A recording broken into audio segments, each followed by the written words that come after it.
गिबियावनो prime 24 headlines न'खरनि जानानै आंनि गोसो गोरबोनिफ्राय खुलुमनाय आरो सिबिनायखौ जासिहरग्रोनाय जाबाय। दायो आं दंफैयो गगामुग मिमां धेमाजि जिल्लानि सिङाव थानाय 1 नं सनापुर गामि आरो अबायपुर गामिनि गेलेग्रा फोथाराव 45थि बोसोरसालियाव जथुमा ब्रह्म धोरोम दुलाराय ब्रह्म धोरोमनि जि जानो गोनां बे जानो गोनांनि माखासे हाबाफारिफोर लानाय बेसेसिम दावगाखो आरो माबायदि सोलिदों बेखौ मिन्थिनो थाखाय जोङो दंफैयो।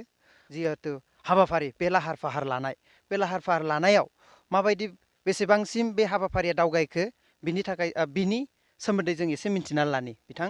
जोंनि 45 दुलाराय ब्रह्म धोरोम आफादनि बे खुंनो गोनां जोंहा अधिवेशनखौ जोङो 3 बोसोरनिफ्रायनो मोनसे प्लेन पजिशन खालामनानै मोनसे बाजेट लानाय जादोंमोन। बे बाजेटआ जाहैदों 80 लाखनि माबा खालामनानै टारगेट खालामनानै जों माखासे खुंफुंनो थाखाय दासिम जा जगार खालामगासिनो दं। जोंनि मोखावै लखिमपुर जिल्लायाव थानाय ब्रह्म धोरोम आफादनि लोगोसे गुबुन आफादफोरनिफ्रायबो जोंनि बाथौ धोरोम लोगोसे जयगुरु बायदिसिना गुबुन बिथिङाव थानाय धोरोम आफादफोरनिफ्रायबो जोंखौ थोजासे हेफाजाब होदों। बिथांमोनाबो गावसिनि हानाय बायदियै रां अनसुंथाइ हरदों आरो निस्सय हरबावगोन बिनि आसा थाबाय। लोगोसे जोङो जेरैबायदि सरखारनिफ्राय मोननांगौमोन बेबायदि मोननाय जायाखै। निस्सय सरखाराबो अनसुंथाइ होगोन बे आसायाव दङ जोङो। निस्सय मोनोब्ला मोजाङैनो खुंफुंनो हागोन बेखौ आसा फारिबाय। लोगोसे जोङो गासै रायजोफोरखौ दुलाराय ब्रह्म धोरोम आफादाव थानाय लोगोसे गुबुन हादोराव थानाय रायजोआव थानाय आइ आफामोनखौ जोंनि बे अधिवेशनाव खुंफुंनायाव हेफाजाब होफैगोन बेखौ आसा फारिबाय। लोगोसे दुलाराय ब्रह्म धोरोम खुंनायनि जोङो अधिवेशननि नामाव अनसुंथाइ हरनो गासै आइ बाबामोनखौबो आंनि गोसो गोरबोजों खुलुमनाय सिबिनाय बावनानै बिथांमोननिफ्राय अनसुंथाइ मोननो गुरैयै खावलायो। जोङो ब्रह्म धोरोम हिसाबै जोंनिनो धोरोम आफादाव थानाय हिसाबै जोङो जोंनि मोखावै लखिमपुर जिल्ला आफादाव जोङो 11 न'खरल' दं। 1100 न'खरल' दं। बिनि थाखायनो जोङो न'फ्रामबो आबादारिफोरनियाव जोङो 1000 खरै बोसोरसेयाव 3000 टटेलि 3000 जों खांनाय जादों बोसोरथामजों। आरो साख्रियालफोरनिफ्राय 2000 खरै जोङो बोसोरसेयाव 2000 खरै खांनानै 6000 खांनाय जादों। बेबायदियैनो जोङो दा बोखांगासिनो दं आरो माखासेखौ जोङो 90% मोनबायबो जोंनि आफादनिफ्राय जोंनि ब्रह्म धोरोमाव थानाय बाबामोन आइमोननिफ्राय। आरो लोगोसे हरनो गोनांफोरखौ निस्सय होबावगोन बे आसायाव दं जोङो। आरो बे हाबाफारिया मोजां जाफुंलांगोन बेखौ आसा थाबाय। आरो गुबुन आफादफोरनिफ्राय निस्सय जोंनो अनसुंथाइखौ होगोन। जोङो फारसेथिंनिफ्राय ओंखामखौबो जोङो इतिमध्य मोनखाजोब्बाय बानखाजोब्बाय जोंनि माबायाव। बेनिफ्राय आरो डनार हिसाबै साहाखौबो बेबायदिनो बानजोब्बाय डनार हिसाबै। बेबायदिनो गेटखौबो बाननाय जादों। बिनि उनाव आरो सियारफोरखौबो बानदों। बेबायदिनो गुबुन माबाफोरा जोंनो एसे अनसुंथाइखौ होगासिनो दं आरो निस्सय होबावगोन बे आसायाव दङ जों। आरोबाव बे आफादनिनो रिसिपसन कमिटिनि गाहाय नेहाथारि बिथांनिफ्रायबो जों मिथिना लानि जे बे हाबाफारिया बेसेसिम दावगाखो आरो बिथांमोननो माबायदि हेफाजाब होदों जिहेथु जोंनि ओनसोलनि दैदेनगिरि समाज सिबियारि बिथांमोना। बेनि सोमोन्दै नोंथांखौ एसे बुंनो थाखाय गुरै खावलायनाय जाबाय। जोंनि थान्दैफोरखौ बानजायनो थाखाय जों सान हर नाजागासिनो दं। जों गासै 23 साब कमिटि दानानै लानाय जादोंमोन। बिथांमोननि दैदेनगिरिफ्रा सानफ्रामबो सान हर नांनानै दिनैसिम जोंखौ सहाय होगासिनो दङ। आसा फारिदों जों जेरै आसा खालामदों बेखिनि महरा जाफुंहैगोन बेखौ आं हास्थायदों। आरो माखासे खामानि दंबावो बेखौ जोङो खोब खम समनि बिथोरावनो जाफुंसार होनायजों लोगोसे दस्रा जिल्लाफ्राव थांनाय बोसोरफ्राव जाय जेरै माने खुंलांदोंमोन बे हाबाफारिखौ जों बेनिख्रुइ साबसिन हागोन होननानै आसा खालामदों। जाहाथे इसोरा जोंनो बोर हरो।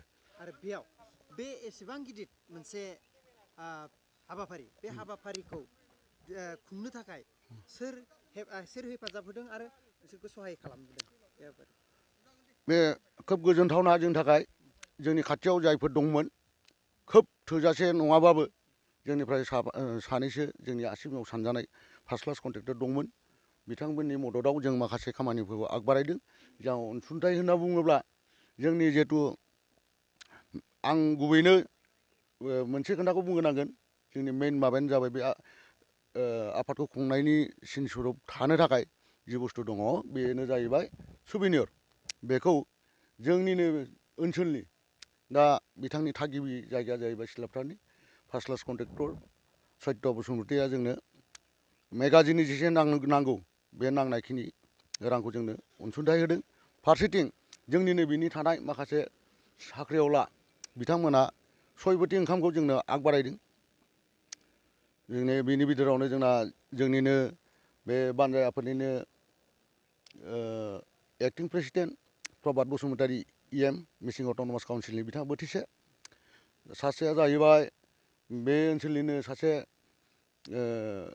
साख्रिआवला बेंक मेनेजार पासिघाट ब्रान्सनि ददिचरन बसुमतारि बिथाङा बोथिसे होदों आरो गगामुनिनो सासे फालांगियारि जयचरन बसुमतारि बिथाङाबो जोंनो बोथिसे ओंखाम आगबारायहोदों आरो गेलामारा ब्लकआव मावनाय सासे जेइआबो बोथिसे जाहोदों आरो धेमाजि ब्रान्सनि LIC मेनेजार बे जोंनि बे ओनसोलनिनो सासे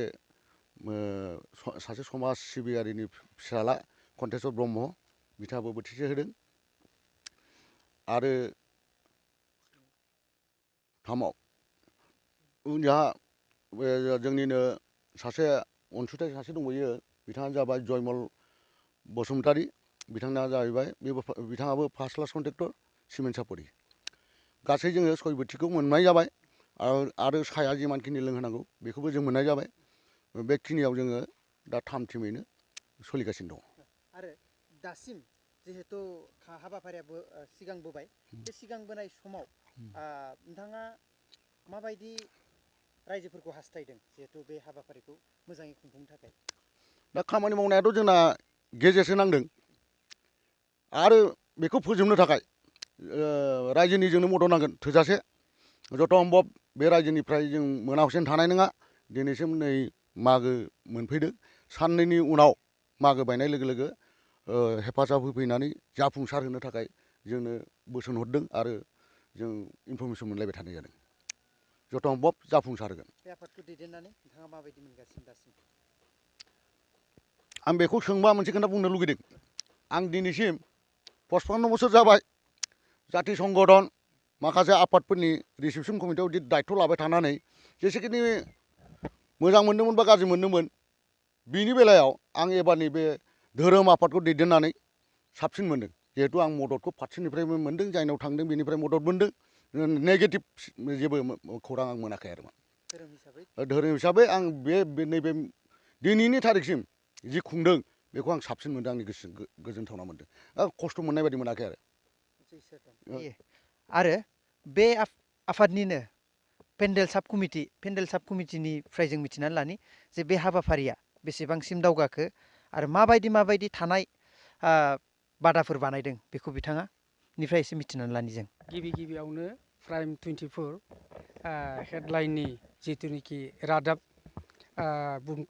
बुथुमगिरि मानगोनां अरुण ब्रह्म बिथां बाबानिसिम साबायखर बावहरनाय थाबाय आरो लोगोसे जोंनि जिथुनिखि दा जोंजों थाफानाय जोंनि RC कमिटिनि गाहाय नेहाथारि लोगोसे रां बुथुमगिरि लखन बसुमतारि लोगोसे जोंनि फुडिंनि इनचार्ज बिथांमोनाबो दंफायो दा आं नैबेखौनो रायजो राजा आरो दुलाराय सदौ ब्रह्म धर्म जिथुनिखि परिचालना कमिटिनि दैदेननायाव फैगौ 2020 मायथाइनि जिथु जानो गोनां 31 जानुवारिनि जिथुनिखि खालाराव जानो गोनां अधिबेसन बे अधिबेसनाव आं जिथुनिखि पेन्डेलनि जिथुनिखि साब कमिटिनि चेयारमेन हिसाबै आं बेखौनो फोरमायहरनो सानदों जे जोंनि जिथुनिखि पेन्डेल बे पेन्डेल लुनाय खामानिया सोलिगासिनो दङ।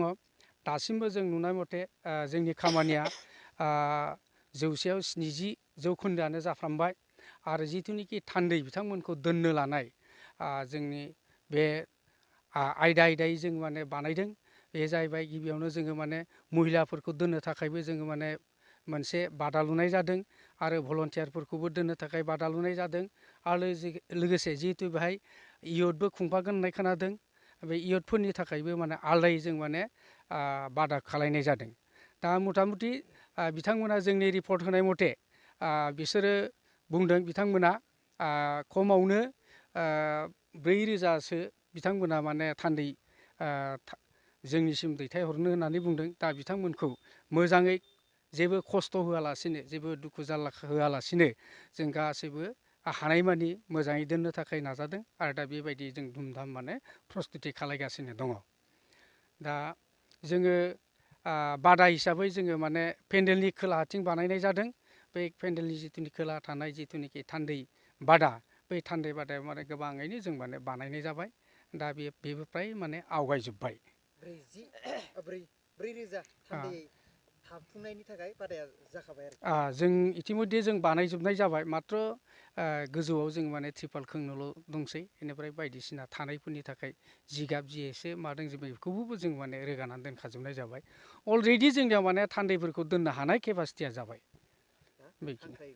दा बिथांमोना फैनानै जिथुनिखि जुथुमा बे जुथुमाखौ मोजाङै जाफुंहोनो हाफैबानो जों बानजाय आफाद जानानै खोब माने गोजोननाय थागोन। फुडिं इनचार्ज बिथांनिफ्राय मिथिनानै लानि जे बे हाबाफारियाव माबायदि बेसेसो जन केपासिटि बे खनसे जाहोनायाव आरो माबायदि दैदेनलांनो नागिरदों बे हाबाफारिजों जानाय लोंनायखौ बिथांनिफ्राय जों एसे मिथिनानै लानि। जोङो इसोरनि अननायाव बा परम ब्रह्मनि अननायाव जोङो नैबे मिटिंखौ बा जथुमाखौ खुंफुंनो थाखाय जोङो आरसि आफादनि हेफाजाबै जोङो 31 आरो 2 दुलाराय ब्रह्म धोरोम आफादनि बेवहाय जथुमा जागोन आरो लोगोसे बिनि सानसे सिगां जोंहा 30 अक्ट' खालि जिल्ला आफादनि बेवहाय बोसोरसालियाव जथुमा जागोन। दा बेवहाय जोङो गासै सानब्रै हाबाफारि लानानै जथुमाया जाफुंगोन। दा बेवहाय जोङो जोंनि अनसुंथाइ हिसाबै बाबामोननिफ्राय जोङो मोननो हादों। मोनफ्रोमबो बा खनफ्रोमबो सानफ्रोमबोनि माने जानायनि थाखाय जोङो आबुङैनो बाबामोना जोंनो हेफाजाब होदों। बेवहाय जोङो डनार हिसाबैनो जोंहा मोनखाजोबदों। दा आङो गिबियावनो डनारफोरनि मुंखौनो एसे बाबामोननो फोरमायनो सानदों। गिबियाव जोङो 30नि मोनाबिलियाव जोंहा जोंनिनो वर्किं प्रेसिडेन्ट माननीय मुस्रि प्रभात बसुमतारी EC MEC दा बिथांनिफ्राय जोङो 30 अक्ट' खालि मोनाबिलियाव बिथाङा जोंनो जानायनि थाखाय अनसुंथाइ होदों। बेनिफ्राय अखानायै जोङो 31 अक्ट' खालि जोंनो फुङाव जोङो जोंनि जायगानिनो मानगोनां मुस्रि महिनी बसुमतारी बाबाया मासख'वा ब्लकनि JE बाबाया ओइदिनखालि फुङाव बा साननि जानायखौ जोंनो डनार हिसाबै होदों। बेनिफ्राय थामथियाव दङ जोंहा 31 अक्ट' खालिनो मोनाबिलियाव जोंहा मानगोनां जोंनिनो सासे गोख्रों बिजनेसमेन मानगोनां बाबाया सिगाङाव 1 नं सनापुरनिमोन बिजिनिफोरनिमोन। दा बाबाया माने गगामुगाव थाहैयो। दा बिथांमोना जाहैबाय मानगोनां मुस्रि जयचरन बसुमतारी। बाबाया जोंनो माने मोनानि ओंखामखौ होदों 31 खालि। बिनिफ्राय अखानायै 1/2/2020 अक्ट'आव जोंहा जोंनिनो सिमोनसापुरि आनसलिकनिनो मानगोनां मुस्रि जयमल बसुमतारी बाबाया PWDनि सासे फार्स्ट क्लास कन्ट्रेक्टर। बाबाया जोंनो सानाव जानायनिखौ होदों। बेनिफ्राय 1 अक्ट' खालिनो मोनाबिलिनि जानाखि ओंखाम बेखौ जोंहा जोंनि जायगानिनो सासे धोरोमजोंनो नांथाबनानै थानाय बाबा दङ, जेरैहाय कृष्णकान्त बसुमतारी बाबा। दा बिनिनो फिसाज्ला मानगोनां मुस्रि ददिचरन बसुमतारी बाबाया जोंनो साननि ओंखामखौ होदों। बिथाङा SBI नि मेनेजार, ब्रान्चआ जाहैबाय बाबानिया पासिघाटआव अरुणाचल प्रदेशनि। दा ओमफ्राय बिनिफ्राय आरो दथियाव दङ जोंहा मानगोनां मुस्रि कान्तेस्वर ब्रह्म, लोगोसे बिथांनिनो फंबाय सुसिल ब्रह्म आरो बिसोरनि न'खरै जयै जैदिनखालि जोंहा अपेन सेसन जागोन, बे अपेन सेसननि साननि जानायखौ बाबामोनहा गोसो खुसियैनो होदों।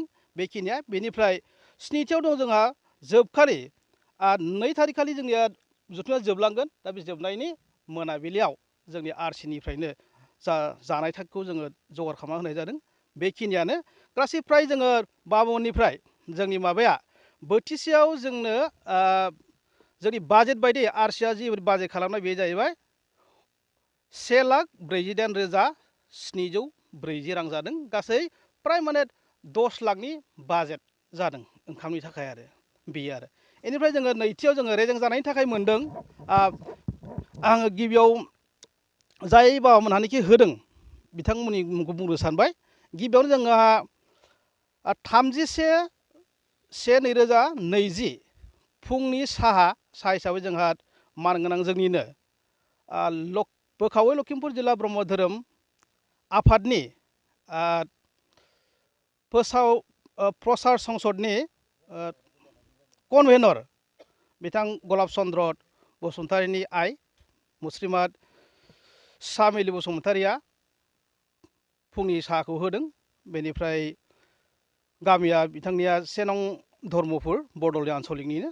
ओमफ्राय नैथियाव 31/1/2020 अक्ट'खालिनो बेलासिनि साहाखौ होदों जोंहा सासे बिजनेसमेन बा फालांगिरि, बिथांमोना जाहैबाय धनन्जय बसुमतारी। बाबाया माबानिखौ बेलासिनि साहाखौ होदों। बेनो थामथियाव दङ जोंहा जोंनि धर्मनि अनगायैबो बा धोरोमनि अनगायैबो जोंहा बेवहाय गोबां माने जोंनि ब्रह्म धर्मल' गैया, बेहाय बाथौ धोरोमनि मानसिफ्रा बेहाय जोंहा बांसिनै दङ। दा बाबामोनहा आन्सलिक हिसाबै बड'लनि बाथौ बियाबा 1 अक्ट'खालि फुंनि साहाखौ जोंनो बिथांमोना दान होदों। बेनिफ्राय 4/4आव जोंहा सासे बियो सार्भिसमेन, लोगोसे बिथांनि आइया सासे LP स्कुलनि फोरोंगिरि, बिथांमोना जाहैबाय मनमहन ब्रह्म आरो मुस्रिमा मौसुमि ब्रह्म। बाबाजों आइजों 1 अक्ट'खालिनि बेलासिनि साहाखौ जोंनो होदों। बेनिफ्राय बाथियाव दङ जोंहा मुस्रिमा जयन्ती नार्जारी, मुस्रिमा मिना दैमारी। आइमोनहा गगामुनि रंपुरियानि। आइमोनहा फुंनिखौ 2/1/2020 खालि फुंनि साहाखौ होदों। बेनिफ्राय दथियाव दङ जोंहा मानगोनां जोंनिनो बोखावै लखिमपुर जिल्ला ब्रह्म धोरोमनि बारग' आफादगिरि मानगोनां मुस्रि मलेन्द्र औवारी बाबाया बिथांनि धोरोमनि बिसि रुंसारि समेश्वरी औवारीनि मुङै साहाखौ जोंनो दान होदों। बेखिनिया जा साहाखौबो जोङो 6 बोथि मोनदों आरो ओंखामखौबो जोङो 6 बोथिखौ मोनजोबदों आरो। दा बे साहानि जायनाखि बाजेट, दा जोङो फ्राय बेवहाय 2.5 लाखनि बाजेट जादों साहाया। बेखिनि आरोखि। बेनिफ्राय दा जोङो जाहोनायनि प्रसेसखौ जोंहा दुलाराय ब्रह्म धोरोम आफादनि जानाखि गाहाय प्रसारक बाबा मानगोनां फुजिजाथाव मुस्रि जगेश्वर आफाया बुंलांदों, जोंखौ जेसे हायो हानायमानि लकेलनि माने मैगं थाइगंखौ जाहोनो थाखाय बाबामोनहा खावलायलांदों। थिग बेफोरबायदिनो जोङो खाथिनि जानाखि गामि, गिबियावनो मुंख'थाव माने अबायपुर गामि, बे गामिनि बाबामोनखौ जोङो मैगं थाइगंखौ मावनो थाखाय आरसिनि हेफाजाबैनो बिथांमोनखौ खावलायनाय जादों। खावलायनाय बायदि बाबामोनहा मावदों मैगं थाइगंखौ। दा जोङो बेखौनो खावलायदों जाहाथे जोङो जाय बाबामोनहानोखि जोङो डनार हिसाबै होदों ओंखामनि, बे ओंखामनि डनार होग्रा बाबामोनखौ दिनै बाबामोननि चेनेलनि गेजेरजों बेखौनो खावलायनो सानदों जाहाथे जोङो लकेलनि मैगं थाइगंखौ दामा एसे जुदि बारा जाब्लाबो बाबामोनहा जाहाथे जोंखौ सहाय होलायनानै लकेलनि मैगंखौ लानानै जोङो जोंनि जथुम्मायाव फैनाय गासै आइ बाबामोननो मोजाङैनो जाहोहरनो हायो, बेखौ आङो खावलायदों। बेखौ आं आसा खालामदों बाबामोनहा बे जोंनि खावलायनायखौ लाखिगोन। बेनो आरो जोङो जोंनि जानायनि थाखाय जोङो न'खौ जोङो मोननै सिस्टेम खालामदों।